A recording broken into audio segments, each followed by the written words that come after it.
Welcome to today's Psych with Sigmund, where we're going to explore an incredibly valuable concept in psychology: hardiness. Hardiness refers to the ability to withstand and bounce back from adversity, trauma, or stress. It's a psychological resilience that enables individuals to navigate life's challenges with courage, determination, and a growth mindset.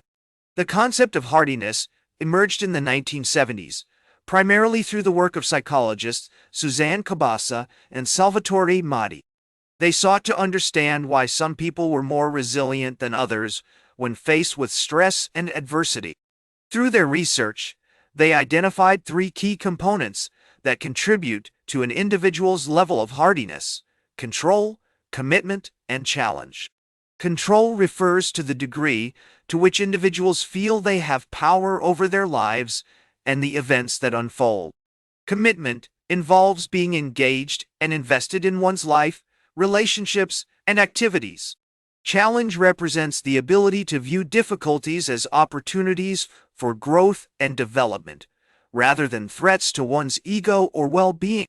When these three components are strong, individuals are more likely to exhibit hardiness.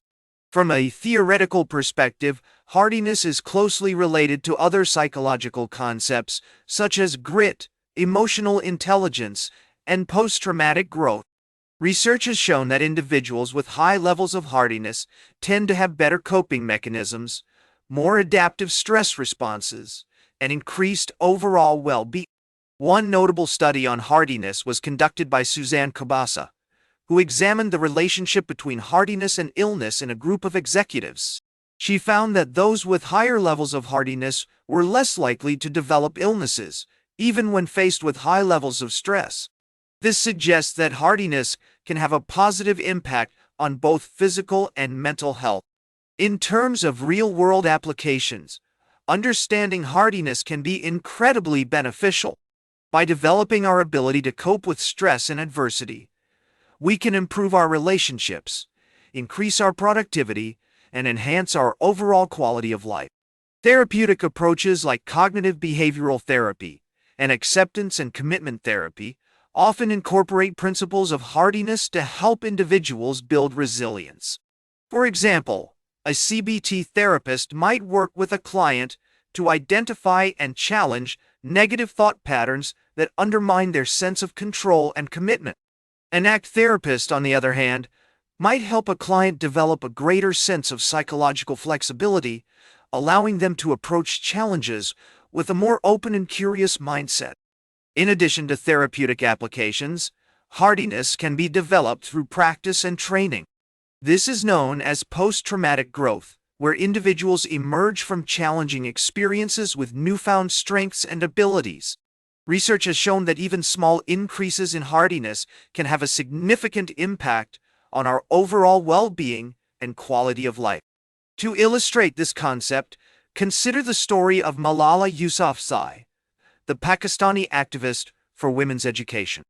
After surviving a Taliban assassination attempt, Malala continued to advocate for girls' education, despite facing ongoing threats and challenges. Her ability to view her experience as an opportunity for growth and to remain committed to her cause is a powerful example of hardiness in action. As we conclude our exploration of hardiness, I want to leave you with a thought-provoking insight. Developing hardiness is not about being invincible or immune to stress. It's about learning to navigate the twists and turns of life with courage, curiosity, and determination. By embracing the principles of control, commitment, and challenge, we can build our capacity for resilience and thrive in the face of adversity.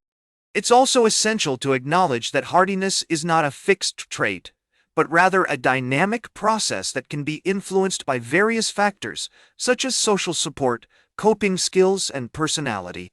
While some individuals may naturally tend towards higher levels of hardiness, it's crucial to recognize that everyone has the potential to develop and strengthen their resilience.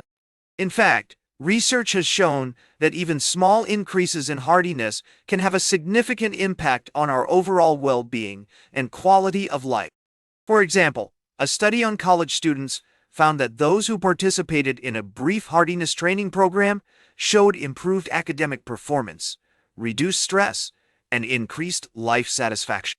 As I reflect on my own experiences, I recall a challenging time when I had to re-evaluate my priorities and goals.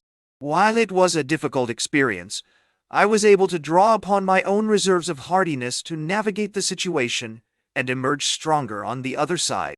This personal anecdote illustrates the power of hardiness in action and serves as a reminder that we all have the capacity to develop and strengthen our resilience.